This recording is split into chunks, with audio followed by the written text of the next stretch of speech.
So before we can begin to untangle the roots of our negative emotions, we have to first realize that they're there. We have to acknowledge them, and we have to take them seriously because, whether we realize it or not, they're the source of much of our suffering.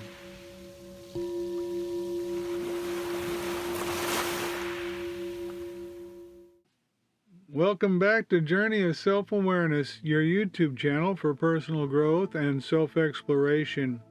In our video from last week, we learned how social learning and cultural conditioning largely constructs our egos and our habitual emotional reactions. While growing up, we acquire a taken-for-granted worldview that dramatically influences our emotional responses and our perceptions of reality. We also learn that the egoic sense of a separate self and our emotions are mutually reinforcing. For example, emotional outbursts dramatically strengthen the sense of a separate self, which is constantly producing and clinging to new emotional reactions while seeking satisfaction and avoiding pain. Understanding how egoic attachments and aversions perpetuate our emotional obscurations is crucial for those of us who are seeking genuine happiness and fulfillment. The ego, driven by its fears, desires, and needs for validation, forms attachments to external outcomes, identities, and beliefs. These attachments bind us to a limited sense of self and create a cycle of craving and clinging, reinforcing our emotional obscurations. Similarly, egoic aversions rooted in fears, worry, and resistance prevent us from fully embracing life, and they hinder our potential for growth and well-being. The ego and our emotions weave a tangled web that many of us aren't even aware of. The ego is formed during childhood and it becomes ingrained in us, so I think it's unlikely to completely overcome the results of social conditioning, nor would we want to. People who seem to overcome their cultural conditioning have often moved to a completely different place where they were re-socialized and acculturated over a long period of time. However, I do believe it's possible for most of us to overcome the worst outcomes of our conditioning. We can find freedom from our destructive emotions and liberate ourselves from the confines of the egoic self. After all, this is what spiritual journey is mostly about. The first step is to realize that the egoic self was culturally and socially constructed in early childhood, and that our self-concepts aren't written in stone. That's what my last video was all about, so if you haven't seen it, you should go back and watch it now.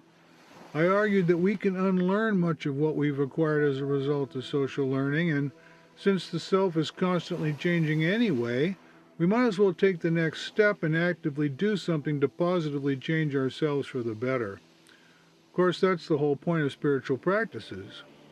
We have to be willing to question our assumptions and our beliefs, but first we have to recognize that we're products of our cultural and social environments.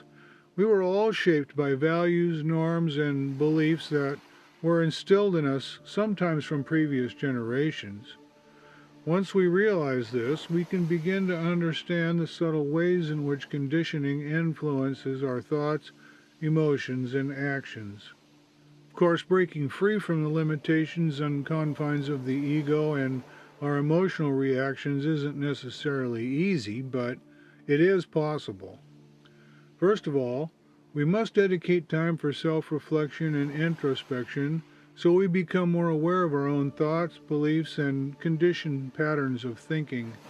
And by questioning and critically examining our underlying assumptions and values, we can begin to loosen the grip of the ego and gain a more objective perspective.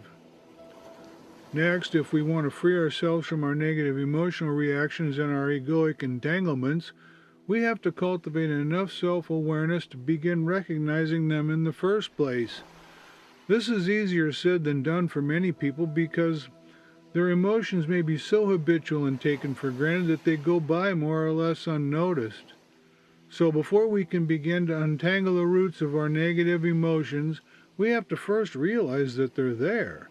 We have to acknowledge them, and we have to take them seriously because, whether we realize it or not, they're the source of much of our suffering. Then, we need to closely and mindfully pay attention to the patterns in our behaviors and our emotional reactions. What are the triggers? How did we respond? What happened as a result?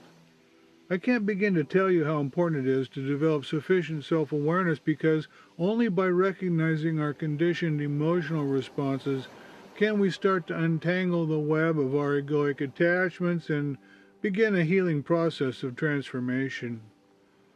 Practices such as mindfulness and meditation are also crucial, because they facilitate a shift in awareness away from being completely caught up in egoic-driven thoughts and toward what is actually happening in the present moment, right here, right now.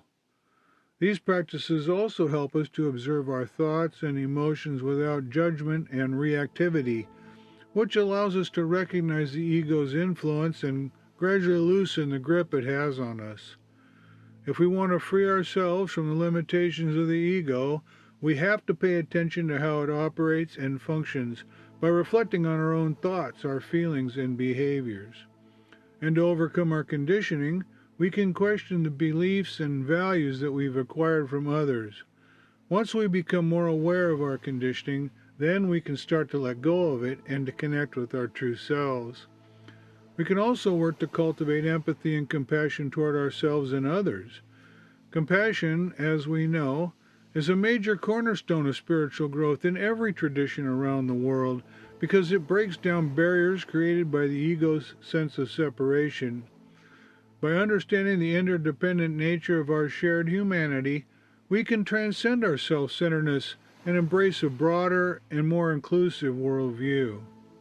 And we should be sure to approach ourselves with non-judgmental compassion.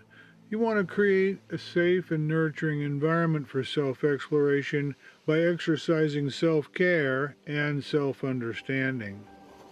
Also, acts of selfless service and contributing to the well-being of others will further shift our focus away from our own selfish or self-centered concerns. We should never underestimate the power of placing others before ourselves. Finally, we should also explore various spiritual traditions that offer teachings and practices for transcending the ego and cultivating a deeper understanding of reality. By exploring other traditions such as Buddhism, Advaita Vedanta, or Sufism, we can gain insights that will help us move beyond the confines of our egoic selves.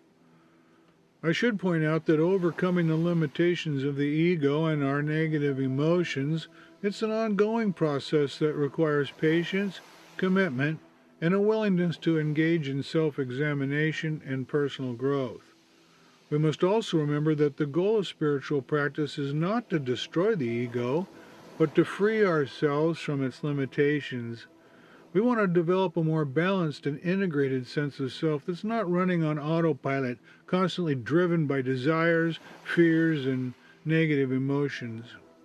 When we're able to see the ego for what it is and how it was formed, then we can start to let go of our attachments and experience the world in a new way. When we cultivate an open mind and heart and welcome diverse perspectives and experiences, we begin to develop wisdom that will help us transcend cultural barriers. Once again, the goal is not to reject or escape our cultural conditioning, but to understand and transform it. By transcending our conditioned responses, we can approach cultural influences from a place of wisdom and awareness. Then we can begin to make choices aligned with our true selves rather than blindly following our conditioned impulses. Ultimately, the essence of our journey is to attain wisdom and freedom so we can rise above the limitations of social and cultural conditioning and realize our true nature. In future videos, we'll further explore our egoic attachments and aversions, and we'll discuss strategies and practices to help manage and overcome them. By gaining insights into the ways in which our ego operates and learning to navigate its influences, we can learn to manage our negative emotions so that we experience a more profound sense of authenticity and fulfillment. As we progress through the upcoming series of videos, I invite you to approach these topics with a critical and discerning mind. Challenge your social conditioning and attachments by turning your attention within and exploring the transformative power of self-reflection and introspection. If you do, you'll become much more self-aware and gain self-understanding. Well, that's all for today. Please be sure to tell your friends about us and to subscribe so you don't miss out on all the upcoming videos in this series. We'll be covering our negative attachments and aversions, as well as all the things we have to give up in order to make progress on a spiritual journey. Well, thanks for watching. We'll see you next time here on Journey of Self-Awareness.